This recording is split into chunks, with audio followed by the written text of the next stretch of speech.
30 जनवरी 2026 को लागू की गई वन टाइम टैक्स अधिसूचना के विरोध में ट्रांसपोर्ट व्यापारियों की बैठक आयोजित की गई। वक्ताओं ने कहा कि बिना संक्रमण काल के पूर्व से पंजीकृत टैक्सी व परिवहन वाहनों पर एक मुश्त भारी कर लागू करना अन्यायपूर्ण है, जिससे हजारों वाहन मालिक आर्थिक संकट में आ गए हैं। ट्रांसपोर्टरों ने मांग की कि 30 जनवरी 2026 से पहले पंजीकृत वाहनों पर पुरानी टैक्स व्यवस्था बहाल की जाए और टैक्स परमिट की अवधि के अनुसार लिया जाए। मांगे न माने जाने पर धरना प्रदर्शन और चक्का जाम की चेतावनी दी गई। बैठक में नीरज बदलानी, रजनीश दुबे सहित कई पदाधिकारी मौजूद रहे। बदलानी, अध्यक्ष बनारस टूरिज्म एसोसिएशन। आज यहाँ पे किस तरह का प्रदर्शन किए हैं आप लोग? सरकार द्वारा लगाया गया वन टाइम टैक्स के विरोध में कमर्शियल गाड़ियों पे जो लगाया जा रहा है, उसके विरोध में हम सभी मोटर मालिक उपस्थित हैं। क्या समस्या आ रही है कि आप लोग धरना प्रदर्शन पे बाध्य हो गए? गवर्नमेंट द्वारा एकाएक लगाया गया 15 साल का वन टाइम टैक्स, जिसका विरोध हम लोग कर रहे हैं। इसमें नई गाड़ियों पे 15 साल का लगाया जा रहा है, वो एक तरीके से फिर भी मान्य है, लेकिन उसमें हम लोग को परमिट जो मिलता है 5 साल का मिलता है, तो हम टैक्स 15 साल का क्यों दें?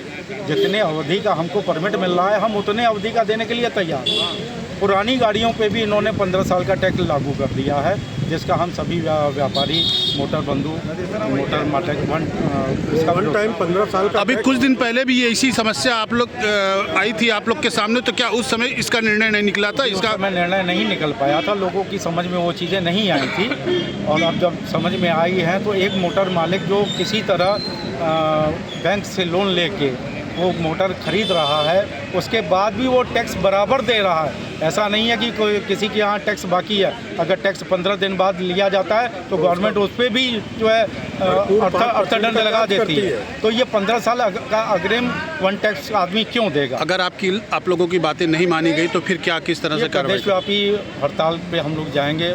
माननीय मुख्यमंत्री जी से, हम लोग परिवहन मंत्री जी से मिला जाएगा, और हमारी मांग है कि वो हमारी मजबूरियों को, जनता की मजबूरियों को समझें। धरना से पूर्व क्या किसी उच्च अधिकारी से आप लोग ने इस विषय पर बात किया या बैठक किया? देश में अन्य शहरों में कई यूनियन संगठनों ने मंत्री द्वय से मुख्यमंत्री तक बात पहुँचाई। क्योंकि ये चीज़ हम लोगों की समस्याएं ये है कि हमारे यहाँ जो प्रदेश सरकार है वो वन टाइम टैक्स 15 साल की ले रही है नई गाड़ियों की। हम अगर गाड़ी खरीदने जाते हैं तो हम 15 साल का टैक्स पे करेंगे, तो टैक्स और रजिस्ट्रेशन विथ गाड़ी की कीमत एक साथ वो हमारे प्रति माह की किस्त में चली जाती है। और जो पुरानी गाड़ियों पे ये टैक्स ले रहे हैं,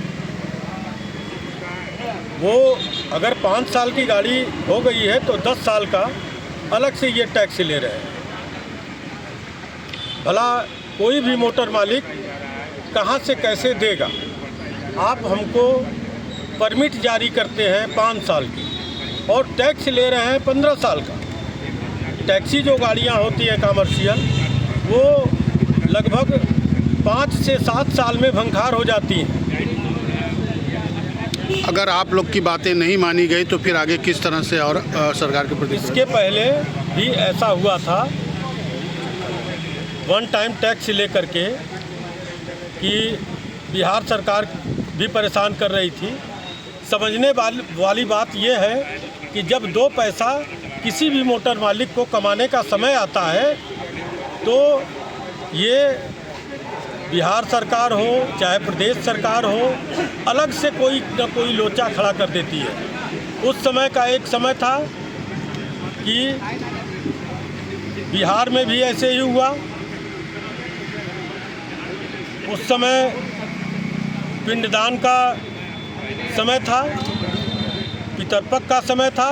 इस समय कमाने का सीजन है, तो ये 15 साल का टैक्स इस परिप्रेक्ष्य में कोशिश किया गया है। हम लोग अपने अपने ड्राइवरों से साफ साफ लफ्ज में बोल दे रहे हैं कि गाड़ी जहां रुकती है, अगर कोई पुलिस वाला या परिवहन विभाग का कोई अधिकारी अगर परेशान करता है टैक्स को लेकर के, तो हम लोग वहां जाएंगे। फिर हम लोगों को जैसा समझ में आएगा वैसा हम लोग करेंगे।